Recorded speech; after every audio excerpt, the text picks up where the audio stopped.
ኢትዮጵያ ዛሬ በአደገኛ መስቀለኛ መንገድ ላይ ቆማለች።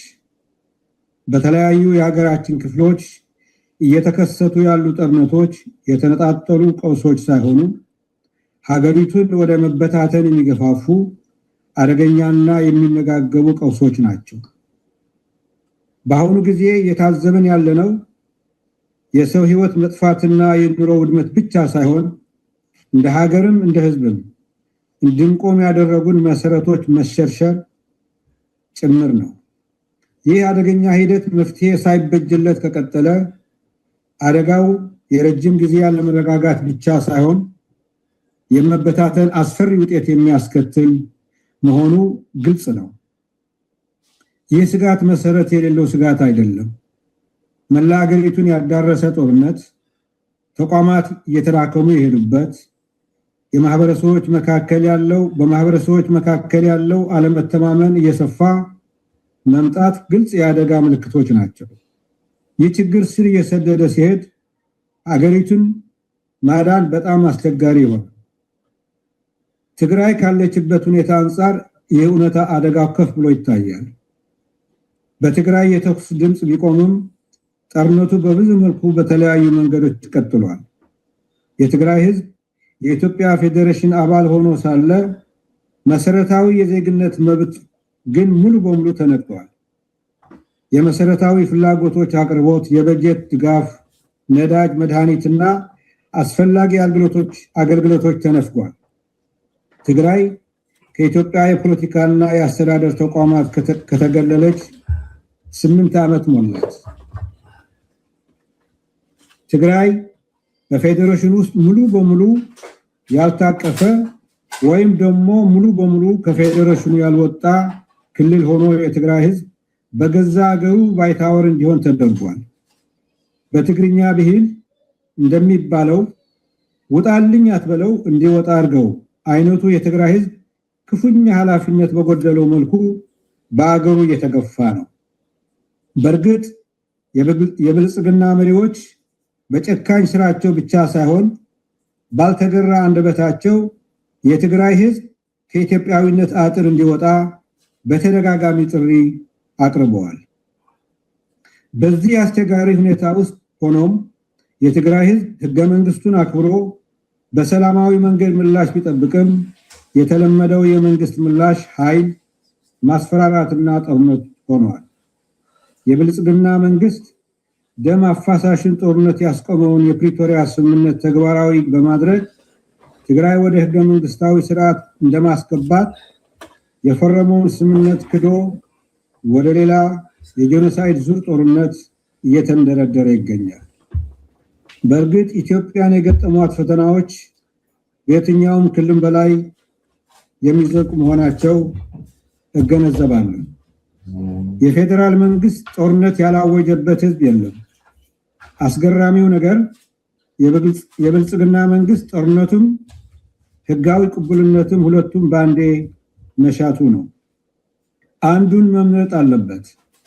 ጦርነቱም እያስቀጠለ ህጋዊ ቅቡልነትም ለማግኘትና ብቻውን ለመሮጥ ያቀደው የምርጫ ድራማ እንዲሳካ ሊፈቀድለት አይገባም።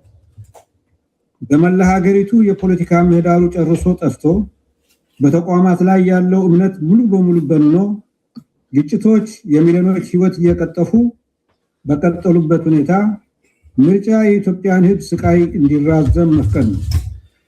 የሁሉም ፖለቲካ ኃይሎች ፍትሃዊ ተሳትፎ፣ ነፃና እውነተኛ የፉክክር ሜዳ ሳይመቻች የሚካሄድ ምርጫ የሀገሪቱን ቀውስ ከመፍታት ይልቅ ወደ ከፋ ደረጃ እንዲያደርስ የሚያደርግ ነው። የኢትዮጵያ ባለብዙ መልክ ችግር መፍትሄ ለማበጀት ችግሮችን ማሳመም ሳይሆን መሰረታዊ መንስኤዎችን በሚገባ መፍታትና ማስተናገድ ይጠይቃል። በየአካባቢው የተለኮሱት ጦርነቶች ማቆም ብቻ ሳይሆን ከስረ መሰረታቸው ለመፍታት ሁሉም የሚመለከታቸው አካላት ቁርጠኝነት ሊኖራቸው ይገባል። የብልጽግና ስርዓት የኢትዮጵያን ችግሮች ከማባባስና ከማበራከት ውጭ መፍትሄ ሊያመጣ እንደማይችል መግባባት ይገባል። ለዚህም ኢትዮጵያ ከገባችበት አዘቅት ለማውጣት ሁሉን አካታች የሽግግር መድረክ ብቸኛ መፍትሄ ነው ብዬ አምናለሁ። ይህ ሂደት በኢትዮጵያውያን መካከል መተማመንን የሚያድስ የፖለቲካ ምህዳሩን የሚከፍትና ኢትዮጵያ ከገባችበት አዘቅት ለማውጣት ሁሉን አካታች የሽግግር መድረክ ብቸኛ መፍትሄ ነው ብዬ አምናለሁ። ይህ ሂደት በኢትዮጵያውያን መካከል መተማመንን የሚያድስ የፖለቲካ ምህዳሩን የሚከፍትና ለታማኝና ህጋዊ ምርጫ መሰረት የሚጥል የሽግግር ማዕቀፍ መፍጠርን ያለመ መሆን አለበት። በእርግጥ የኢትዮጵያ ችግሮች ቀላል አይደሉም። በሀገሪቱ ያሉት ልዩነቶችና ክፍፍሎች እውነት ናቸው። በብልጽግና መንግስት የተፈጠሩት ቅሬታዎችና ችግሮች ጥልቅ ናቸው። ግን አሁን ባለው መንገድ መቀጠል የበለጠ ዋጋ ያስከፍላል። ኢትዮጵያ እና ህዝባችን ብዙ ጊዜ ተፈትነዋል። አሁን ደግሞ እንደገና እየተፈተን ነው። ከፊታችን ያለው ጥያቄ ችግሮቻችንን የወደፊት ዕጣ ፈንታችንን ለብልጽግና እንዲወስኑልን እንፈቅዳለን ወይንስ የሚያስተሳስረን ላይ አተኩረን የጋራ ራዕያችንን ለመገንባት ቆርጠን እንነሳ ነው። አሁን የምናደርጋቸው ምርጫዎች ወደ መፍትሄ ወይም ወደ ከፋ አዘቅት እንደምንሄድ ይወስናሉ። አቅጣጫችን በጥንቃቄ እንምረጥ።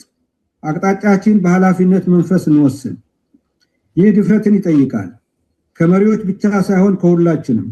መከራን ወደ ዕድል የመቀየር ድፍረት፣ ስልጣንን እንደ የመጨቆኛ መሳሪያ መጠቀምን የመቃወም ድፍረት፣ የወደፊት ጊዜን ሁሉም አቀፍ ፍትሃዊና ሰላማዊ እንዲሆን የማቀድና በጋራ የመስራት ድፍረት። ቀናው አማራጭ እንደምንከተል ባለሙሉ ተስፋ ነኝ። በዚህ መንፈስ በቅርቡ በዋሽንግተን ዲሲ እና ለንደን በሚደረጉ ሰላማዊ ሰልፎች ዲያስፖራ በነቂስ ወጥቶ ህዝባዊ ወገናዊነቱን እንዲያሰማ አደራ ላለሁ።